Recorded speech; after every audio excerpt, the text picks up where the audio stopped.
Managing your finances as a broke college student can feel overwhelming, but it's a crucial skill that will impact your future in big ways. The journey to financial independence might seem exciting at first, yet it quickly brings its own set of anxieties, especially when your funds are limited and student loans loom large. How do you juggle day-to-day expenses without sinking deeper into debt and still enjoy your college experience? More importantly, how do you make smart money choices now that won't haunt you after graduation? This guide dives into expert advice to help you navigate your money issues confidently and avoid common pitfalls. First off, if you're stepping into college, congratulations on reaching this milestone. But now the responsibility for money management most likely falls on your shoulders. For many students, loans become a necessary evil. Yaneli Espinal, a financial educator and author of Mind Your Money, stresses that creating a clear plan is essential.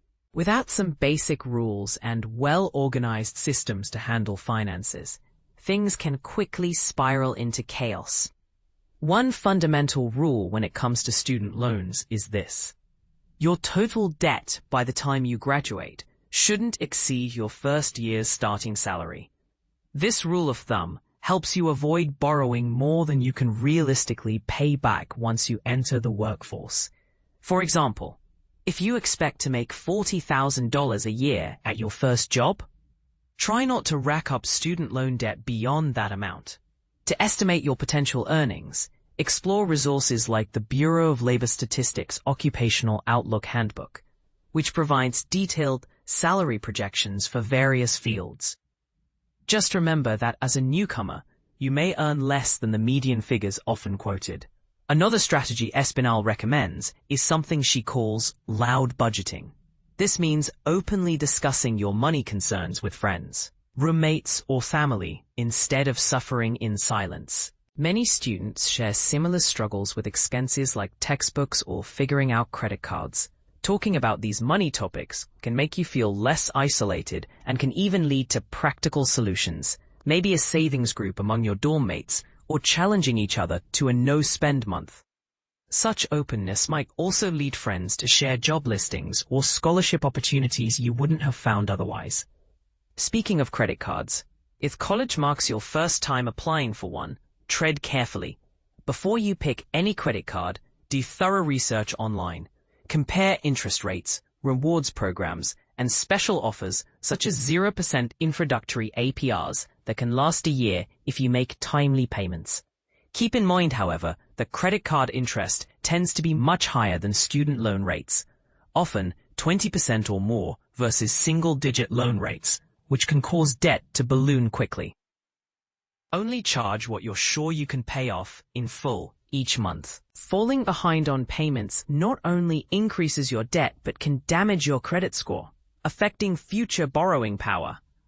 If you get into a pinch and can't meet a payment, don't hesitate to call your credit card company.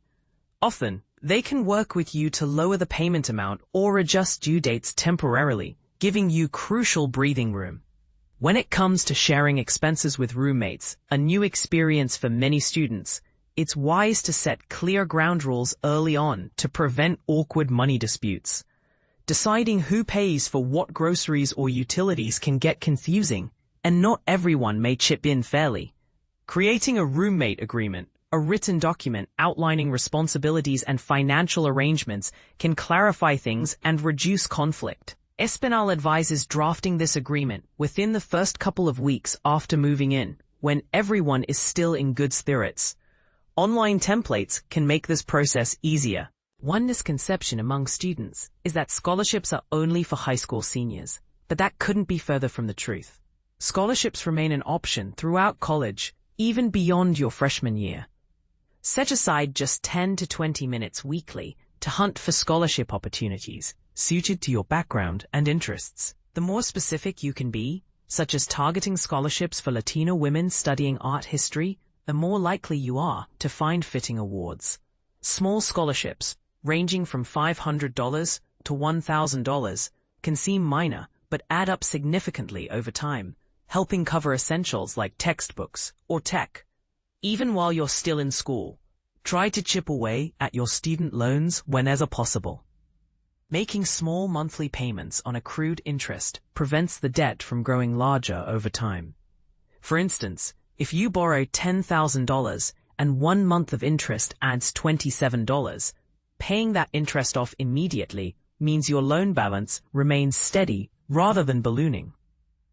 If money is tight, consider finding a part-time job close to campus, working at the cafeteria, library, or student center to earn some extra cash. A few hours between classes can help alleviate financial pressure by covering everyday expenses or even loan payments.